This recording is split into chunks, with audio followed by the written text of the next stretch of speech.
are listening to the Amoda Maa podcast. In this series, Amoda explores her essential teaching through conversation and excerpts from interviews and events. To find out more about events and to sign up for her newsletter, go to www.amodamaa.com. Please subscribe, comment and share if this podcast moves you. And if you feel called to donate, please go to the website. Thanks for listening, and we hope you enjoy. Good afternoon, everyone, and welcome back to the Amoda Maa podcast. Today, I'm going to be talking with Amoda about the relationship of the body to spiritual awakening.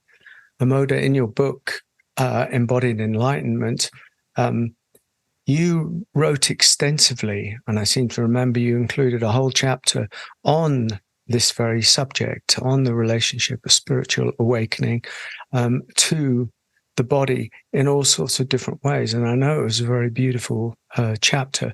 So we're going to take some of that, although not refer to that directly, but actually open that up a bit, because it is a conversation that people want to have now, about what happens to the body. Is it neglected? Is it ignored? Does it exist?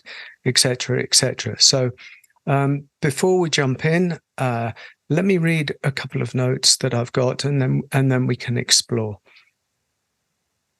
On the journey of self-realization, when layers of identity have fallen away and the deepest knowing of being as essential nature is revealed, there is often an idea or belief that the body is an illusion and therefore irrelevant. This can lead to nondual fundamentalism and ignoring of the body's welfare. A certain type of bypassing might take place. How can we reconcile the deepest realization of true nature, the formlessness of being, with the unavoidable fact that we experience ourselves as form, the body, sensations, perceptions, etc.? Does awakening self-realization have a direct impact on the body? Does the well-being of the body have an impact on our spiritual journey of awakening? So there's a lot to unpack, a lot to explore. So let me go back, Amoda, to the first thing that I said. On the journey of self-realization, when layers of identity have fallen away, and there's the deepest knowing of being as the essential nature, there is often this idea or belief that the body is an illusion and therefore irrelevant. And I know we've dealt with this quite a lot in our meetings. So let's open this up. Is the body relevant? Does it exist? To pay attention to it, what to do.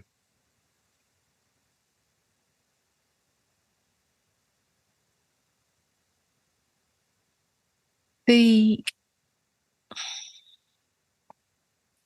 falling away of layers of identity inevitably bring us to a falling away of the identity of me as this finite self. This finite self includes mind, body, and feelings. Yeah, body is feelings, but the whole body-mind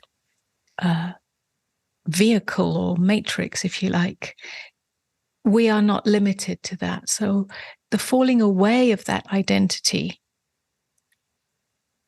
is a doorway, an opening to what we might call a unity experience, the realization that I am one with everything. That doesn't mean this form is attached to another form, but that my essential nature as beingness is the same as the essential beingness in everything. In other words, everything is Buddha. Everything is Buddha nature. There is not a single thing that we can name or experience that doesn't arise from the same ground of being.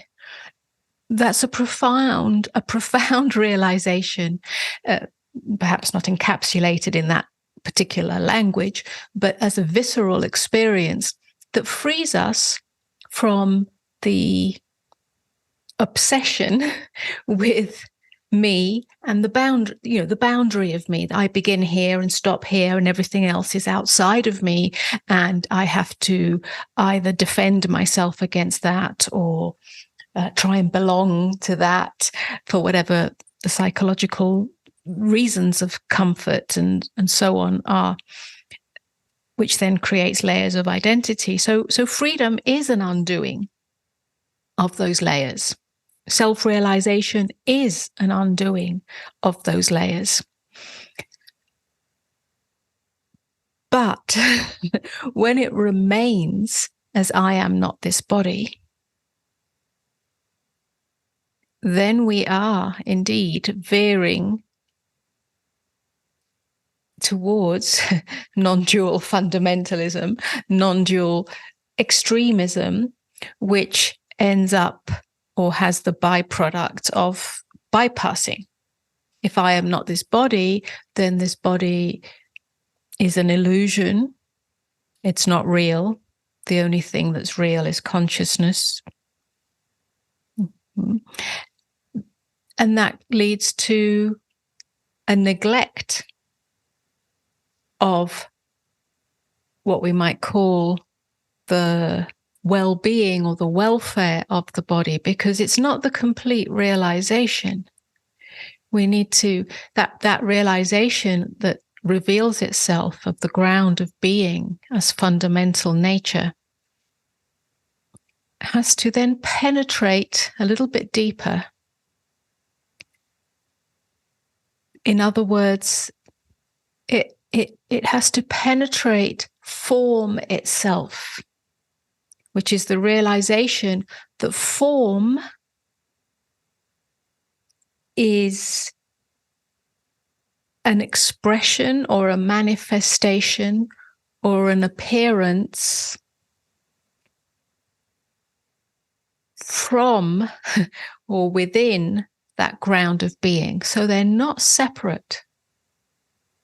They're not separate. It's not that I am consciousness and therefore all forms are illusions.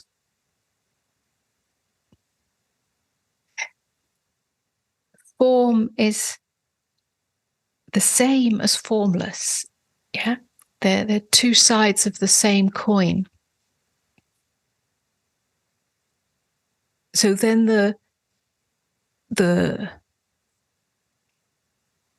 question starts to turn towards, or the inquiry starts to turn towards, do I need to attend to the body? If it's an appearance within the ground of being, if it's the same, yeah, it's simply the same essence, just like the ray of a sun is the same essence as the sun, yeah, but it appears as a separate ray of light. So the body appears as a separate or individuated form, but it's the same ground of being. It's the same light that, if you like, creates that form. So then what? Yes, exactly. Yeah, yeah. So then, following that, it begs the question: if, as you've just kind of unpacked, it's actually the same, then it doesn't really matter. Then it's a question of personal and choice, wherever that choice might come from. But it's a question of choice. One realized individuation might say, I'm going to take care of the body in whatever way I do. And they've got the full realization of their impermanence, knowing it doesn't matter.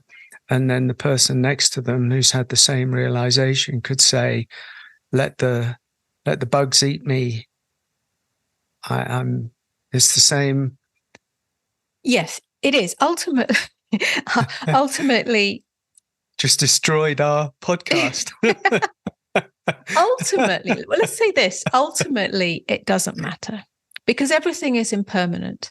Everything is going to decay and die. Nothing matters. On that level, on the absolute level, it doesn't matter.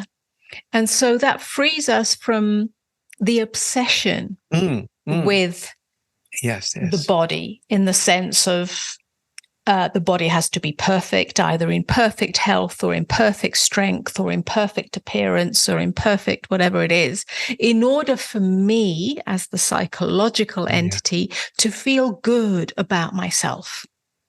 That comes undone, which means that the light of beingness can shine through that form, whether that form is disabled, diseased, deformed, aging, dying. The light of beingness shines through because I am not identified with the form. There's a great freedom and there's a great beauty and there's a great grace in that. However, and it is very much an individual situation, if you like.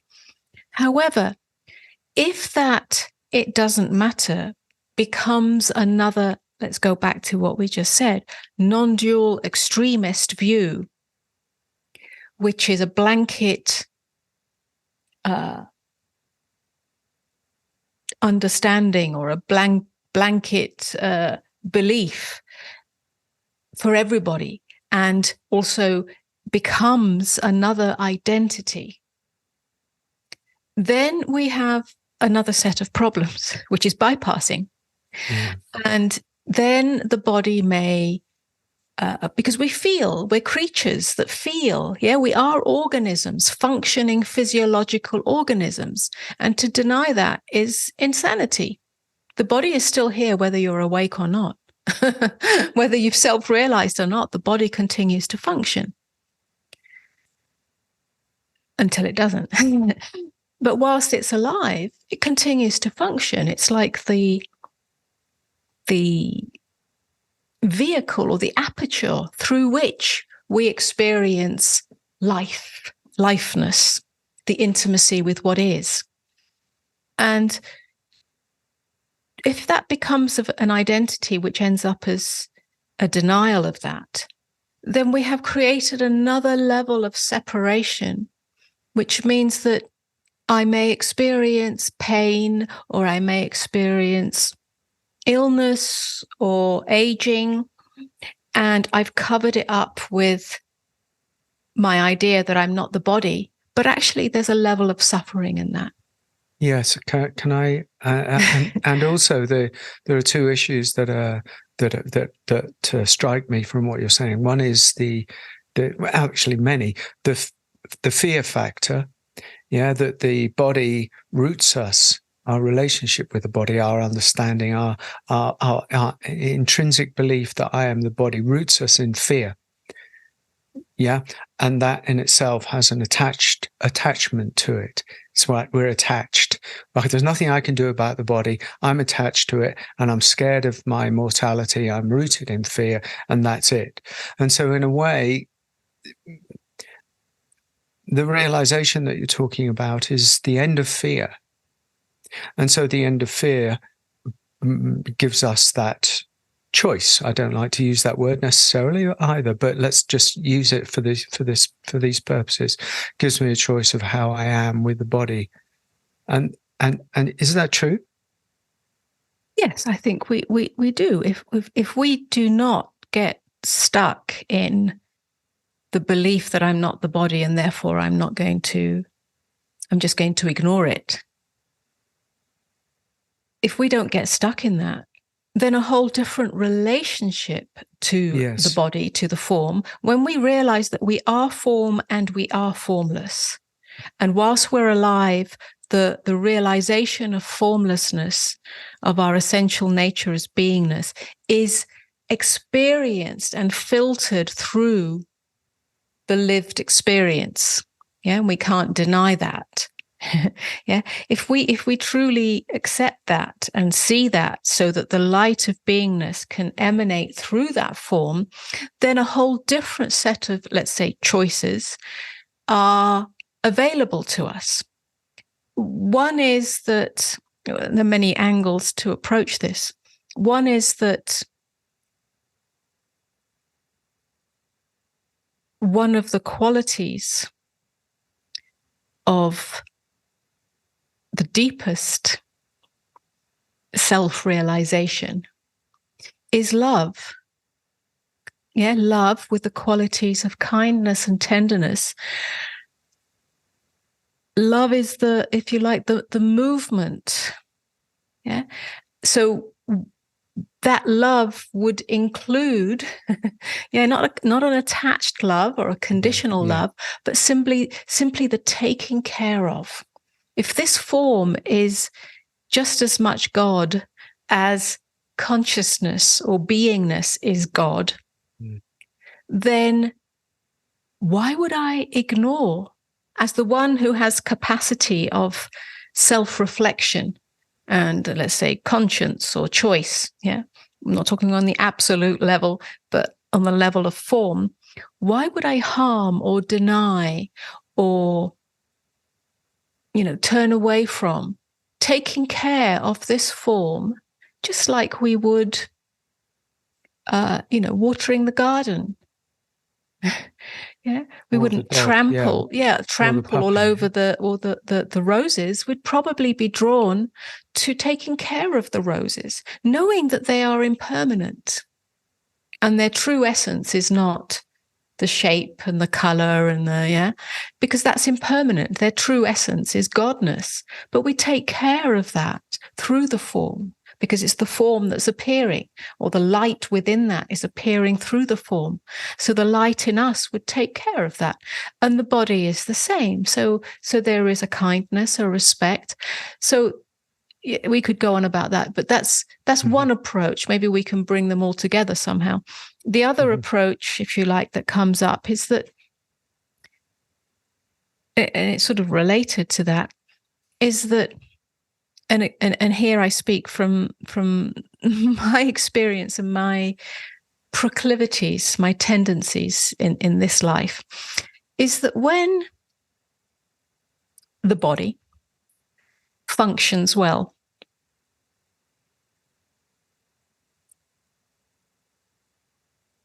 when it's not, let's say, an obstacle, an impediment, a burden, although it might be, but let's say it's not, then that which flows through this vehicle, this individuation that wants to express itself, as long as this finite form exists, flows through much easier, flows through without impediment. Let's put it in practical terms.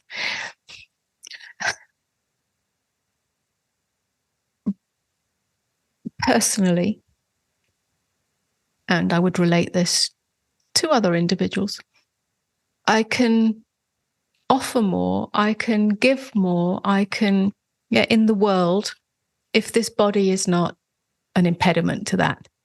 In other words, if this body is not one that is constantly tired or heavy or weighed down with emotion, suppressed emotion, or weighed down with inflammation or heavy food or toxicity, then that which wants to express itself can do so without its energy being siphoned off into fatigue or into whatever it might be. So the vehicle actually becomes what I call more transparent. It becomes lighter, a lighter load. Now, this doesn't address when there is illness, which we can't always control. So it's not about being in perfect health, although we can be in harmony. Yeah. So then there's the whole issue of illness or accident or aging and all of that. But there is something to be said for taking care of the vehicle just as you would take a car to be serviced and cleaned and so on. Because I've come to see that even though there's no bypassing of the body essentially as a functioning organism is an organic machine. And in that, it's impermanent. But that organic machine, whilst it's functioning, can function in a harmonious and integrated relationship to the light of consciousness. So in a paradoxical way, it actually frees me up from the body. Taking care of the body in a holistic way frees me up from the body. But it's not a denial of the body. Oh. My observation of you over the years is that you've always been slightly different from most people, and I include myself in that because you know my history of having to go from the toxicity, the inflammation, the heaviness, and the illness of the body, and actually go through that cathartic purification process over a long period of time that has led me into a place of actually concurring really with what you're saying. But going back, I'm not sure, certainly in the 20 or 25 years since I've known you, that you actually have ever had a particularly toxic relationship with your body. I don't think you've ever thought of it or believed it to be a thing. For some reason, I think, even though you've experienced trauma, etc., in your life, it's never been inflicted on your body, and you've never, the reason that I'm getting to this is to say you're kind of remarkable a bit like that. You've always been holistic. I don't mean that in a basic way. I mean you've got a natural harmony between spirit, mind, emotion, and the physicality of the energy body, because that's what I want to talk about is the energy body. Is that, let's not talk about foods, but let's just talk about the toxicity or the rigidity or the armoring that goes on in the physical body due to complications of trauma and the wounding in previous life. Now, do you see where I'm getting to? It's like it sort of objectifies. My body is a thing. It feels terrible. I've got this in it. It's the holder of all this tension. Yeah. Yeah, you're right. I have never had really much of a separation between mind, body, and spirit. No, they're exactly. all one. They're all one expression of the same. They're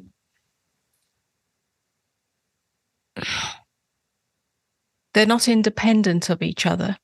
Well, how did you? Has that? Nobody taught you that. That's just an innate. That's innate. I think I was born that way. That's extraordinary. There's actually a very fine thread, if you like, holding all those levels of energy bodies. Yes, they are energy bodies. There's the mental energy body. There's the emotional energy body. There's the physical energy body. And I'm sure there's many more subtle layers in between that. There's actually a very fine thread connecting all those together to me. I hadn't, they're not particularly separate. So if I've worked on an emotion that might be suppressed, and for many years, rage was suppressed, rage against my parents and, so on, then that would have a direct impact on the body. If I loosened up my body and did some body work, that would have a direct impact on my emotions. And all of that would be very fluid. There's no rigidity in that. They're not separate. So when the deeper realization of awakening out of the dream of the finite self came about, it's like the light of that, the freedom of that, the lightness of being then penetrated all those levels. So nothing's ever separate. That's why I say that, well, I'm not really concerned with the body now. I am, in the sense that there's a holistic and wholesome life pattern, life routine. Yeah, we can talk about food, we can talk about exercise and movement and so on, but it's not something I have to do in order to feel good, or to heal something, or to fix something. It's just so natural now and fluid. So I'm not really concerned with any of those energetic levels. It's all one. See, and that's why it gets difficult to speak of it, because I know for many people it's not that. Yes, that's right. Well, that's where I come in. That's where because we do have to address, for individuals that are not quite as, if you like, strange as me, we do have to address the welfare of the different energy levels, because it is a holistic system. Yes, it is. That's exactly why this is so very useful to bring into, to humanize, if you like, our enlightenment, to humanize it so that it's not a neglected part of the conversation. Neither is it an overly indulged aspect of the conversation.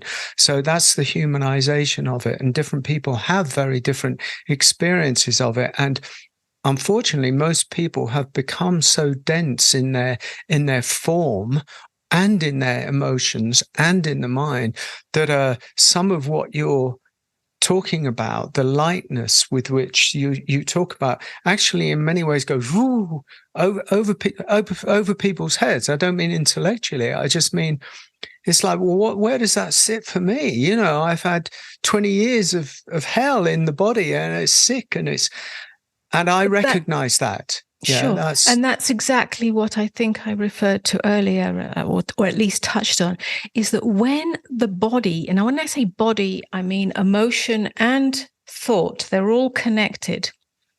When that is a burden because it's carrying trauma, it's carrying tension, it's carrying inflammation, and that hasn't been addressed, then that becomes an impediment to the flow or the filtering of awakened consciousness, when there's been a glimpse of it or whatever, to fully penetrate. Mm-hmm. Yes. Yeah? And that's where the relevance of taking care of the body and addressing some of this is important, because as the vehicle becomes lighter, yes, then the light of consciousness can move in it more easily and abide as that. So there can be an understanding of what essential nature is, but it remains as an intellectual understanding for it to penetrate. So yes, because they're all connected. It's all one system. Well, yes. So this is that third question, which we're going cutting to directly. Does the well-being of the body have an impact on our spiritual journey of awakening? And that's where my own testimony during our Ayurvedic panchakarmas, for instance, when I was laden with all of that toxicity from the drugs, and in a life of crazy emotional dysfunction. And when I was, I had my first panchakarma, that deep detox cleansing, and it happened when we were water fasting as well. You went straight to God. You went straight to bliss, I have to say.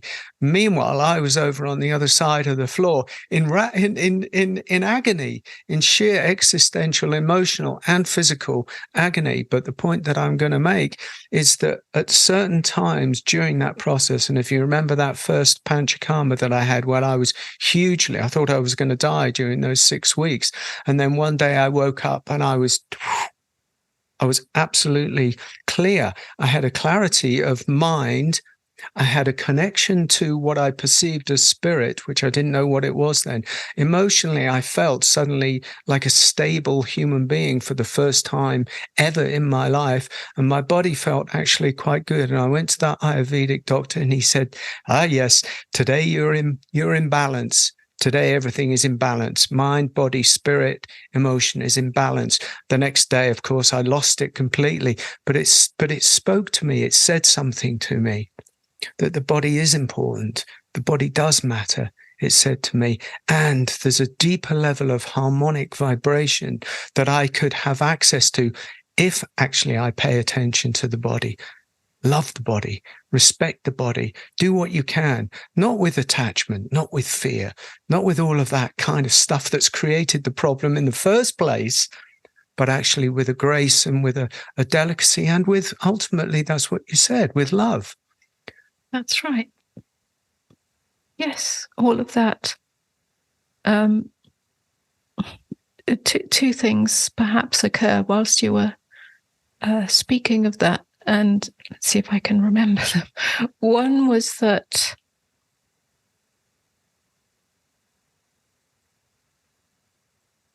I think one of the primary insights I had somewhere in my life, and this is long before awakening, but somewhere on my path quite early on, was that everything is energy and everything is a reflection of everything else.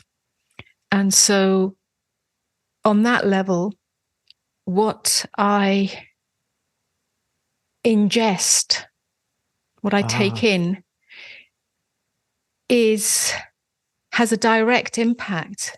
In other words, what you eat is what you are. And eating not just on the physical level, then on every level. Everything, on every level. But if we, and I don't really want to get into food too much, but if we just touch on it, and I want to remember the other point as well. But I realized that if I was eating heavy food, when I say heavy,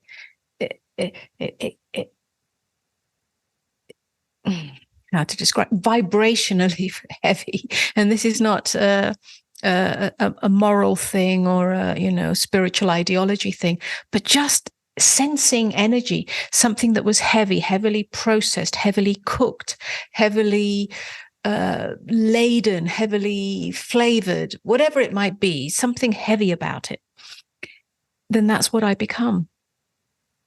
That's what I become emotionally, physically, energetically.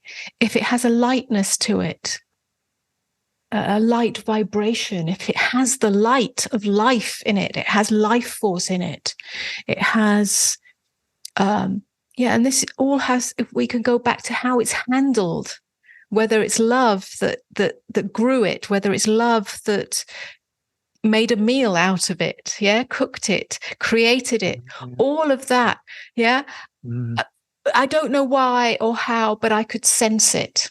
I could sense it both in my own, let's say, cooking, and in other people's cooking, and in what I picked up from the store or the restaurant. I could just sense it, and so my whole, let's say, navigation system was naturally towards the light and the life force and the aliveness.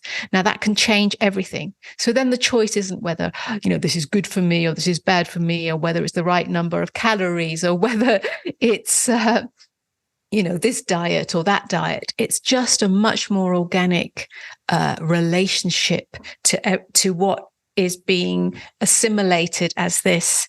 Okay, so I want to come back to that, but let's get your second point first.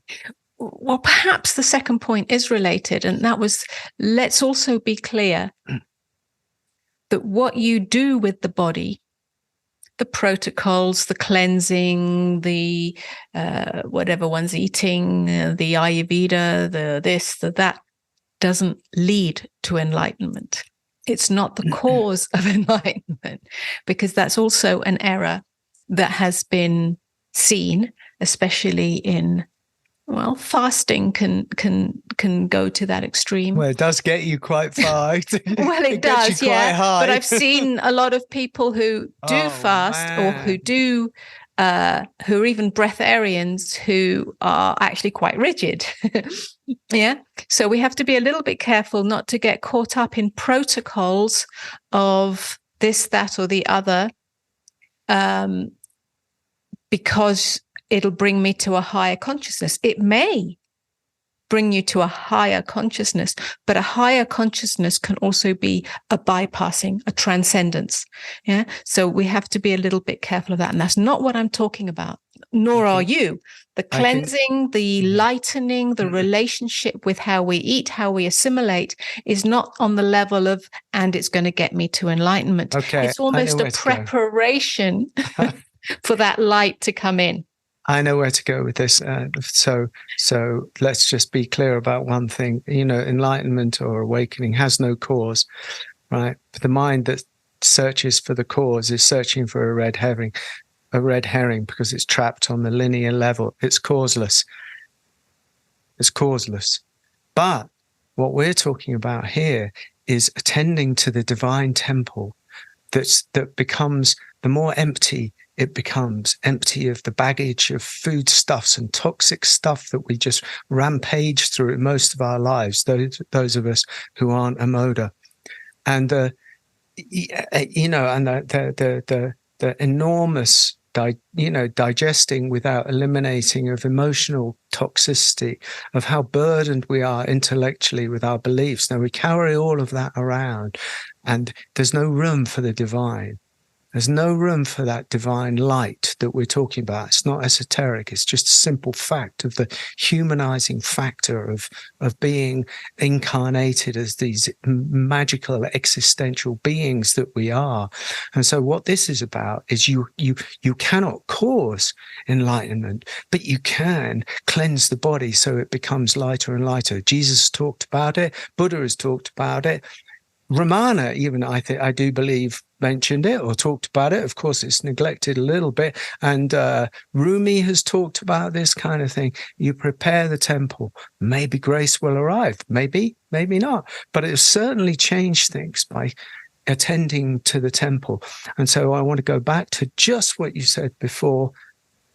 Is that the light that we're talking about? You talked about the light, yeah, of embracing the light.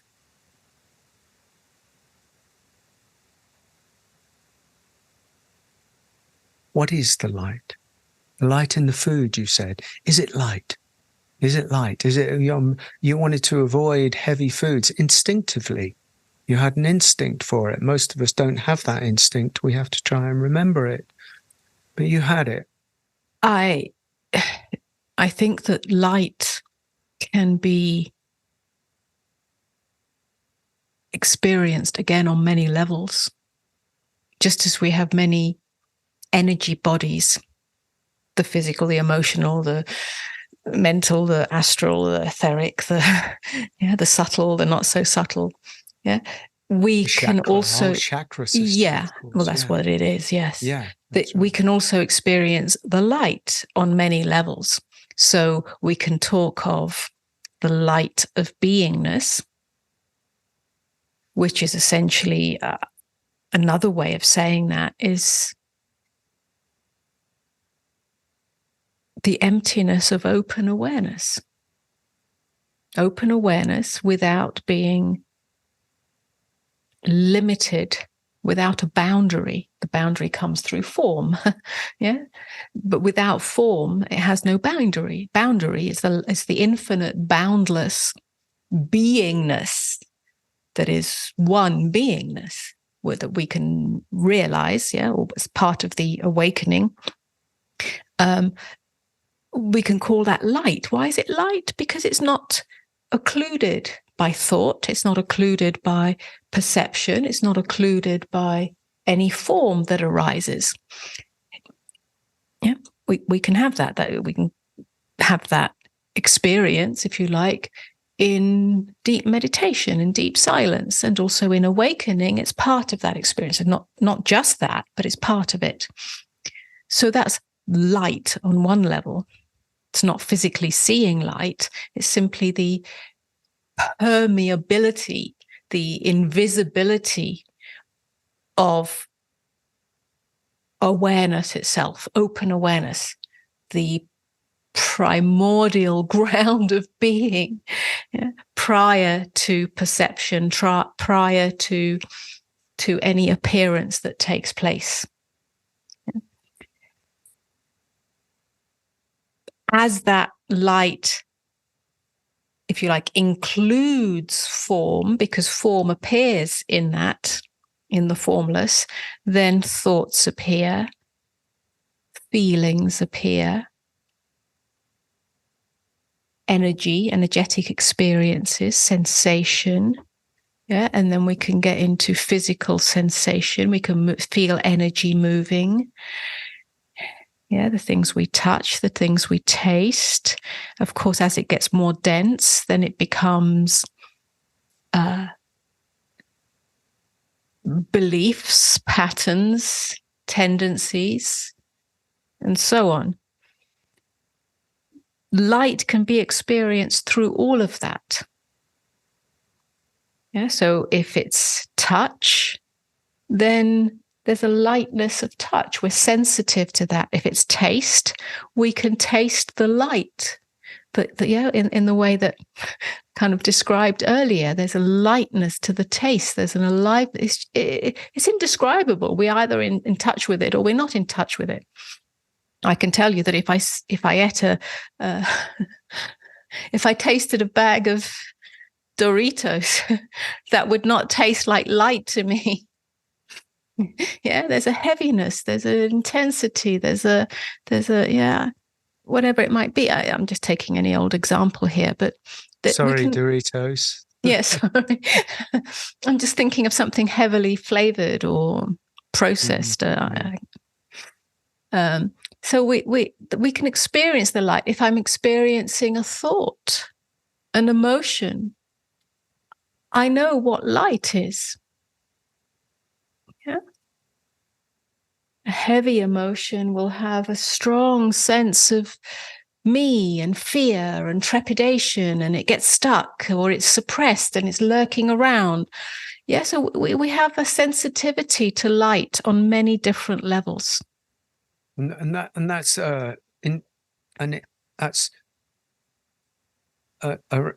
not a blanket, kind of not a one size fits all. That is an individuation, isn't it? That's something that comes through the individuation. Your sensitivity is your sensitivity, mine is mine. They're very different in some ways, aren't they?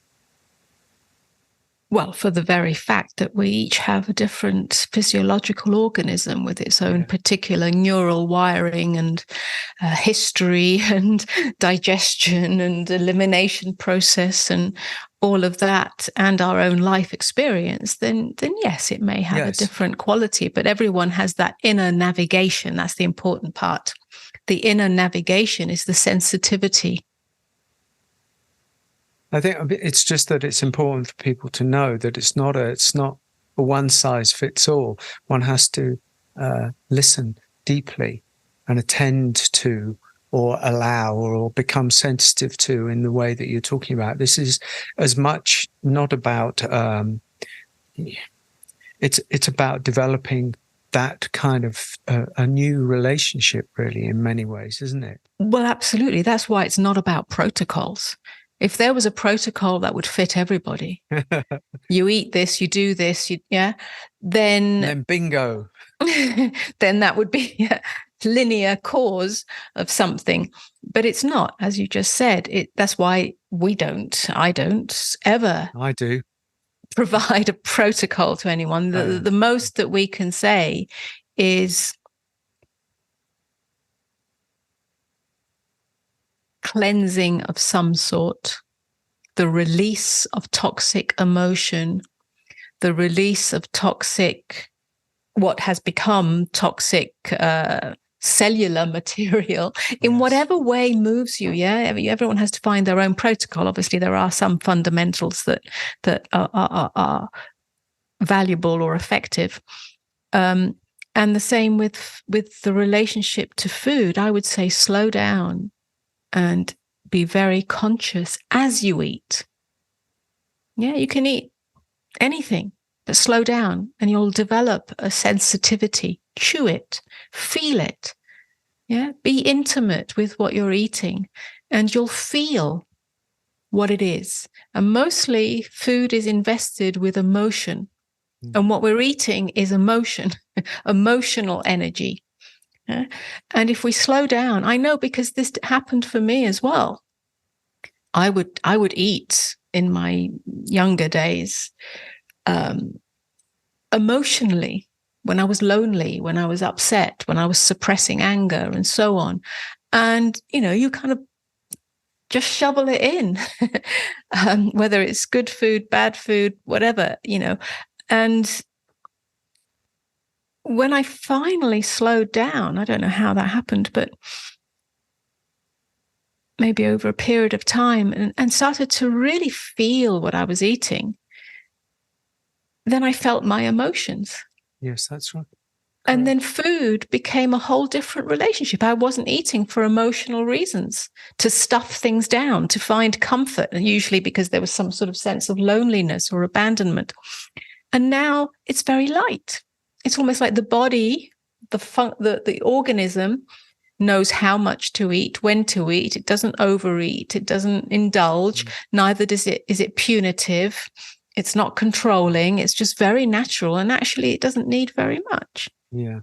Well, there's a lot to say in that we're not going to unpack in this meeting. In this podcast, because of the fact, actually, it's a vortex that opens up. There's no problem with it, but it is because you notice at a certain point, and after this long journey of mine, to notice that we want food.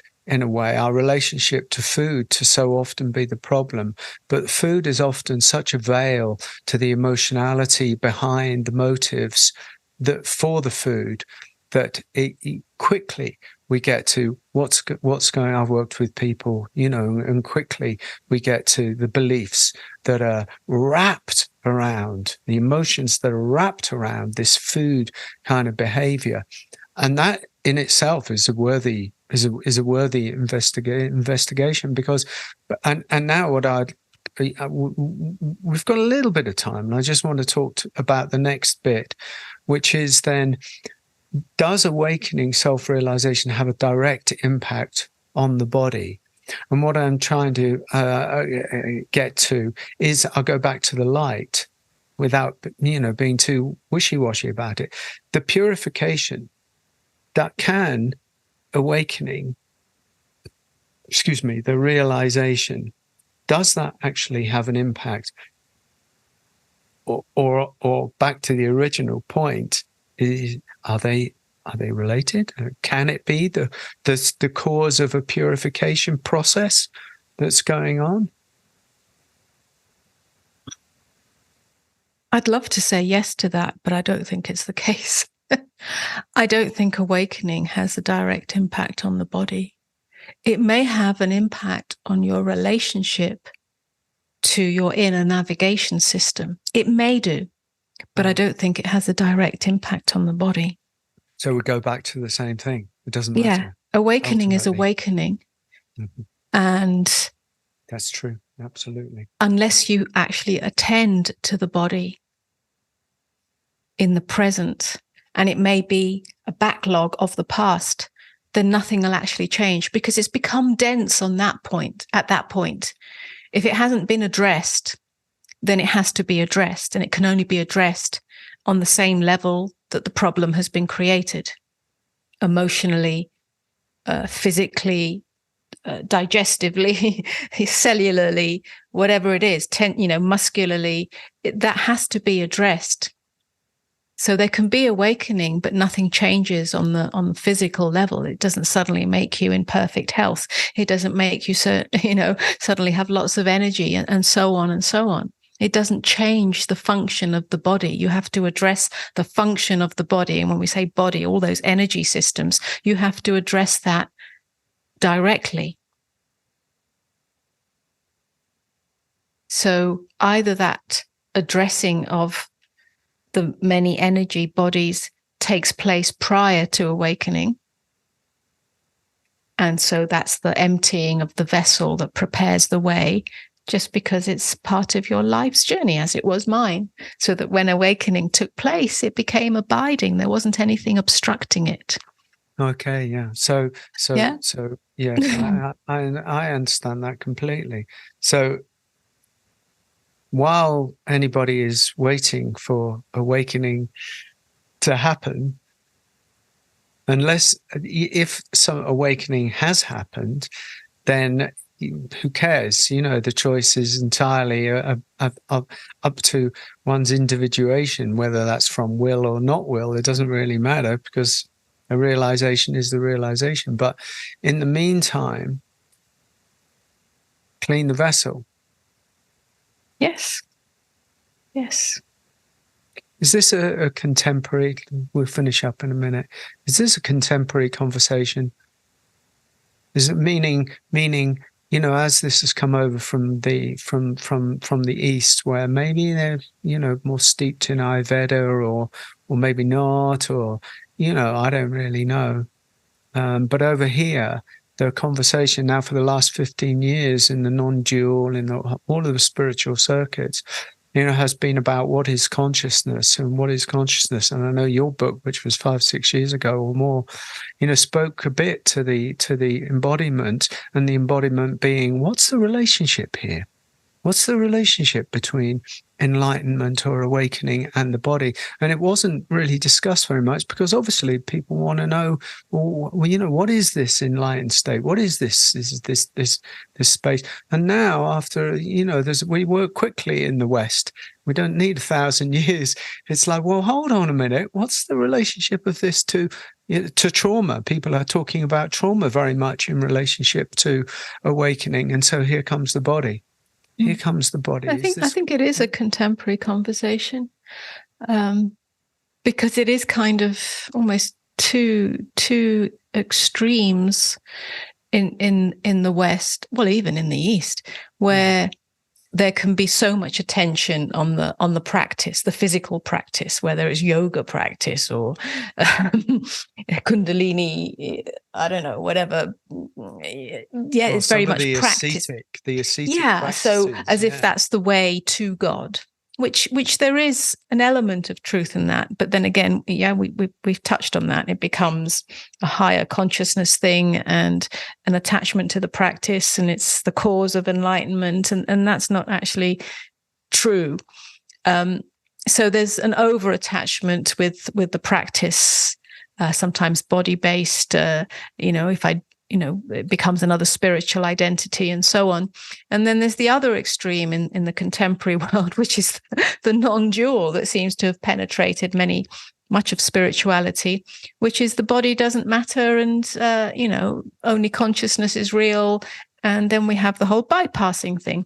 So the conversation needs to bring the two together, not about practice, but this holistic understanding that form is formlessness. Yeah, it arises at, it's one, it's all one. Yeah, so to bring some intelligent conversation to it, so that it can activate that inner intelligence, that inner navigation.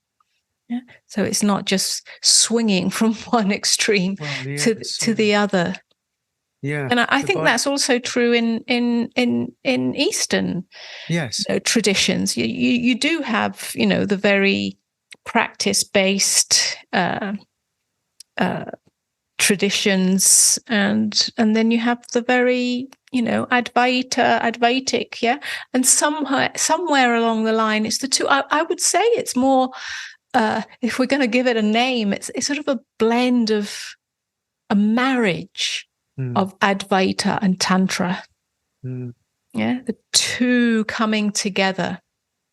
Yeah, the realization of true nature and the inclusion of everything in that, everything, which is what I call the embodiment of enlightenment.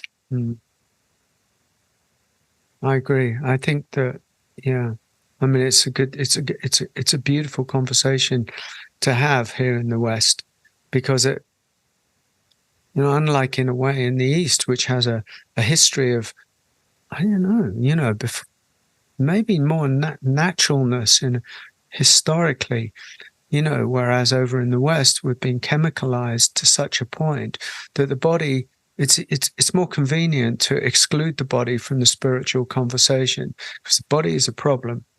Body is a big problem it's an inconvenient fact that we would rather dismiss in a lot of spiritual conversations.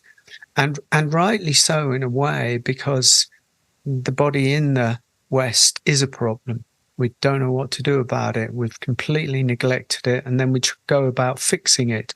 And this is an alternative way of relating to it that actually brings the possibility of it back into a harmonic that you're talking about.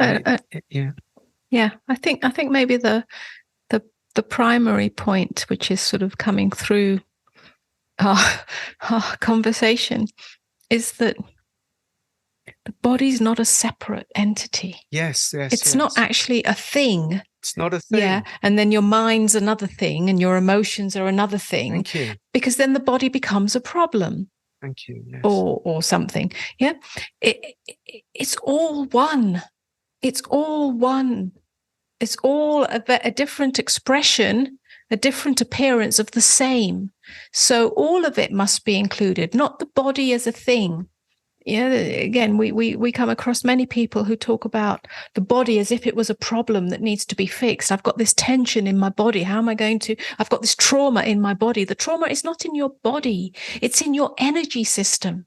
And that energy system has many levels: mind, emotion, body, energy. It's all the same. So the body's not a thing outside of you. It's an appearance within consciousness.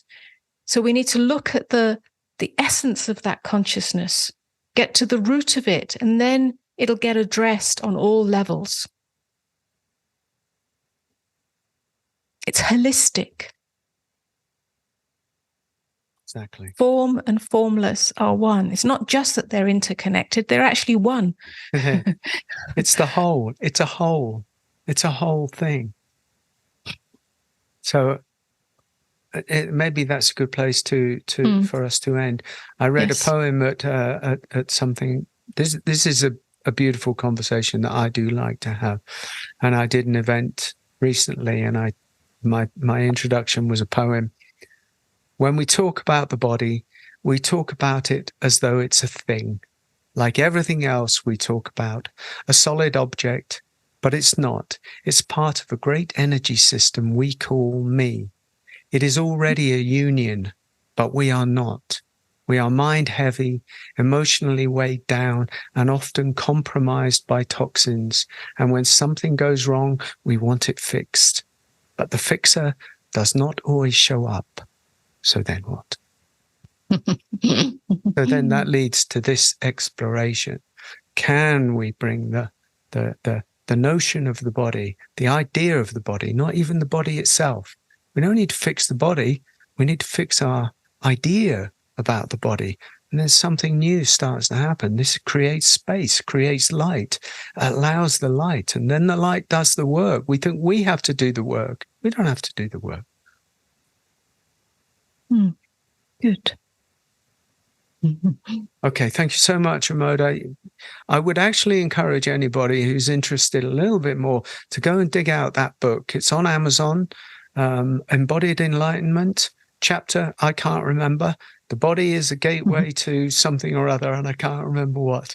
But I would recommend that chapter, because it really is quite, a quite beautiful chapter, because you've always, you pointed the way for me for many years during a huge transition and transformation that I had to go through from the darkness of major illness into the light of loving harmony.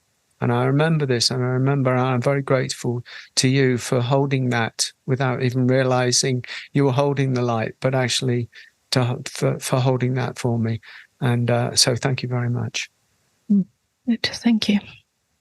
Okay, everybody, thank you so much for listening. We'll be back soon. Don't forget to subscribe wherever you are. Share the video, share the podcast if you feel moved to, and we will see you again very soon. Be well, be blessed, and don't forget the body. Namaste. Namaste.